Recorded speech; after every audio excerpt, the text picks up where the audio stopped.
అరే రే రే రే రే రే రే రే అరే నీకెందుకు నాన్న నాకివ్వు, కడుగుతా కదా. పర్లేదు నాన్న, నేను కడుగుతా. నువ్వు చదువుకుని పెద్ద ఆఫీసర్ కావాలరా, వెళ్ళు చదువుకోపోరా.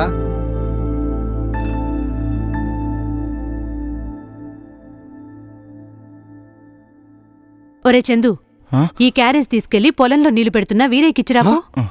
రేయ్ నువ్వు చదువుకోరా, చదువుకో. ఇటివు, నీకెన్నిసార్లు చెప్పాలి చదువుకునే వాడికి పనులు చెప్పొద్దని? ఏంటయ్యా మీరు, వాడికేం పని చెప్పనియరు? పని చేయడానికి నేనున్నాను కదే. అది కాదండి, ఎదిగొచ్చిన కొడుకు, మీకేదో చేదోడు వాదుడుగా ఉంటాడని చిన్న చిన్న పనులు చెప్తున్నా, దానికి మీరు... వాడేం పని చేయనక్కర్లేదు, ఆ కష్టాలేదో మనమే పడదాం. వాడికి మంచి ఉద్యోగం వస్తే చాలు. ఈ బాధలన్నీ మనతోనే పోనీయే. వెళ్ళొస్తా.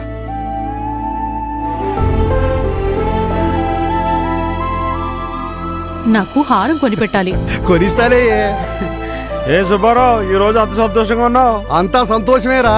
నా కొడుకు 93% మార్కులతో ఫస్ట్ క్లాస్ లో పాస్ అయ్యాడు రా. అయితే నీ కొడుకు జాబ్ రావడం గ్యారంటీ, నీ అప్పులన్నీ తీరడం గ్యారంటీ. అవునరా, పదవే. చాలా కష్టపడ్డాడు రా, చాలా కష్టపడ్డాడు. ఏంటి సుబ్బారావు బాధకున్నావు? ఏంటి సంగతి? బాధపడక ఏం చేస్తాడ్రా, 3 సంవత్సరాలైనా ఆడి కొడుకు జాబే రాలేదు. వాడు నిజంగా పాస్ అయ్యాడు లేక పాస్ అయ్యాడని గొప్పలు చెప్పుకుంటున్నాడు, ఎవరు తెలుసా?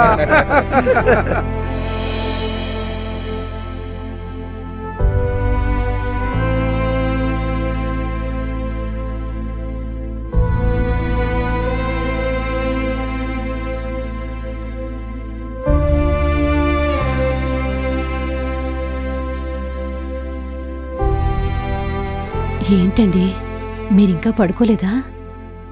ఏం ఆలోచిస్తున్నారు? 3 సంవత్సరాల నుంచి వాడికి ఉద్యోగం రాలేదని, వాడు నిజంగా ఇంజనీరింగ్ పాస్ అయ్యాడా అని ఊరంతా హేళన చేస్తుంటే గుండెల్లో గుణపాలు తెచ్చినట్టుంటే, వాడికి ఏదో రోజు ఉద్యోగం వస్తుంది, అప్పుడు చెప్తా వాళ్ళ సంగతి. ఖచ్చితంగా వస్తుందిలేండి, ఏం ఆలోచించకుండా పడుకోండి.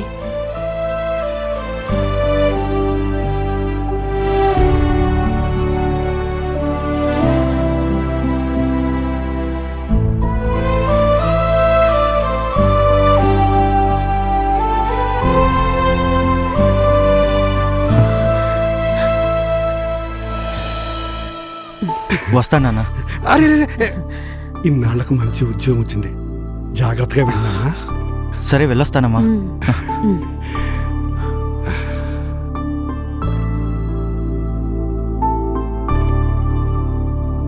నమస్తే అన్నా, నేను చందుని. రత్నం పంపించింది నిన్నేనా? అవునన్నా.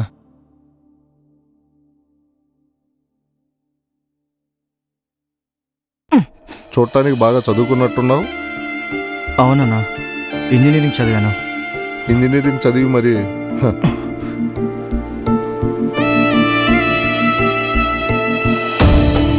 తమ్ముడు టీ కొట్టు అన్నా.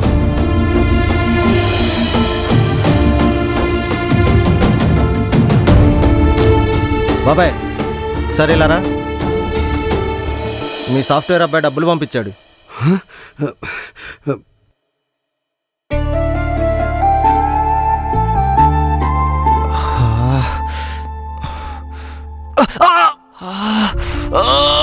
అరే చూసుకో, ఇదిగో పట్టుకో, ఇది కట్టుకో. బాబు టీవు.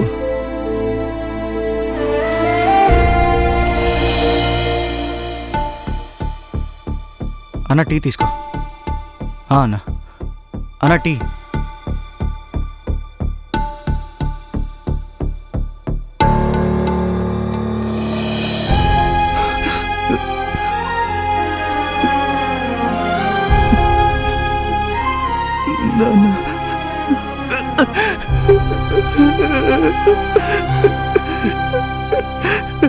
నన్ను క్షమించు నాన్న.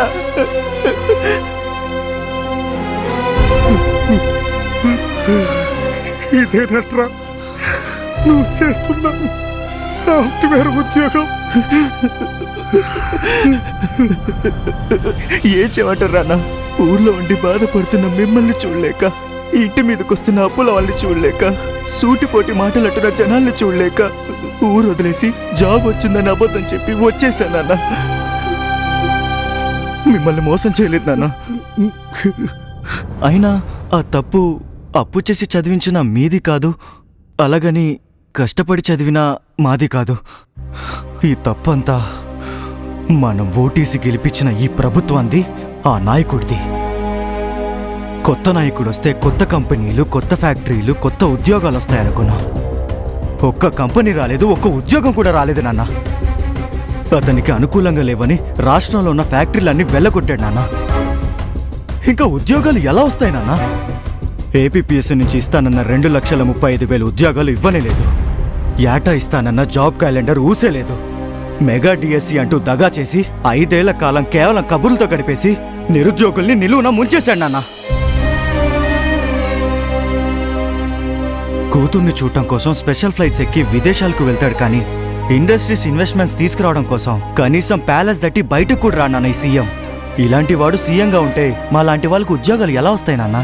జగన్ లాంటి నాయకుడు ప్రభుత్వంలో ఉన్నంత వరకు మా లాంటి చదువుకున్న యువతకు టీ షాపుల్లో, మటన్ షాపుల్లో, చేపల మార్కెట్లో పనిచేయడం తప్ప వేరే గతి లేదు నాన్న. గతంలో చంద్రబాబు నాయుడు గారు మైక్రోసాఫ్ట్ కంపెనీని తీసుకురావడం కోసం చేతిలో ఫైల్స్ పట్టుకొని న్యూయార్క్ వీధుల చుట్టూ తిరిగాడు. బిల్గేట్స్ చుట్టూ ప్రదక్షిణాలు చేశాడు. మళ్ళీ ఆయన సీఎం అయితే తప్ప మన రాష్ట్రానికి కంపెనీలు రావు, మాకు ఉద్యోగాలు రావు, మన జీవితాలు మారవు.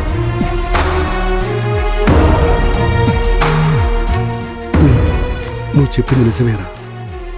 పిల్లలు బాగా చదివితే ఉద్యోగాలు వస్తాయనుకున్నాను, కానీ ఉద్యోగాలు రావాలంటే పాలించేవాడు సమర్థుడే ఉండాలని ఇప్పుడే తెలుసుకున్నాను. ఈసారి అలాంటి నాయకుడిని ఎన్నుకుందాం. మన తప్పును మనమే సరిదిద్దుకుందాం. అవునన్నా.